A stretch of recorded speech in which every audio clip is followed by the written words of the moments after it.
ગાંધીજીએ જે અત્યારે નિવેદન આપ્યું છે તો એ એમનું નિવેદન પાછું ખેંચે અને ક્ષત્રિય સમાજની માફી માગે.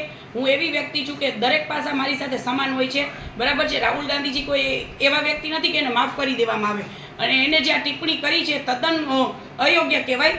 કે એમને પહેલાં વિચારવું જોઈએ. રાહુલ ગાંધીજી અમારો ઇતિહાસ જાણી લ્યો કે અમારા રજવાડોએ 562 રજવાડા આપ્યા છે, નહીં કે જમીનો છીનવી લીધી છે.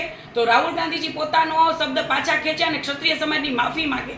જી અમે ચોક્કસપણે વિરોધ કરશું કે જેમ રૂપાલાભાઈનો વિરોધ કર્યો હતો એ જ રીતે રાહુલ ગાંધીજીનો વિરોધ થવો જ જોઈએ. એ ક્ષત્રિય સમાજને વિચારવાનું છે કે ક્ષત્રિય સમાજ જો આ નહીં કરે તો આજે ક્ષત્રિય સમાજ એક રમત જેવો થઈ ગયો છે ને આ રમત જેવો કરનારા અમારા જયચંદો છે કે જે આખું રાજકારણ ક્ષત્રિય સમાજમાં લઈ આવ્યા. અત્યારે એવું થઈ રહ્યું છે, જો આ બધું ક્યાંનું ક્યાં પહોંચ્યું.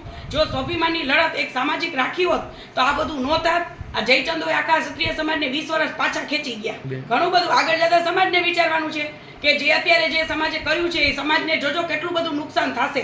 કે જે આપણે રાજકારણ લઈ આવ્યા છીએ રાજકારણ ન આવવું જોઈએ. સ્વાભિમાનની લડત હતી સામાજિક, તો સામાજિક જ આપણે લડત આપવાની હતી અને આપણી જીત પણ થાત. પણ અમુક જયચંદોના લીધે આખો સમાજ ગુમરાહ થઈ ગયો છે.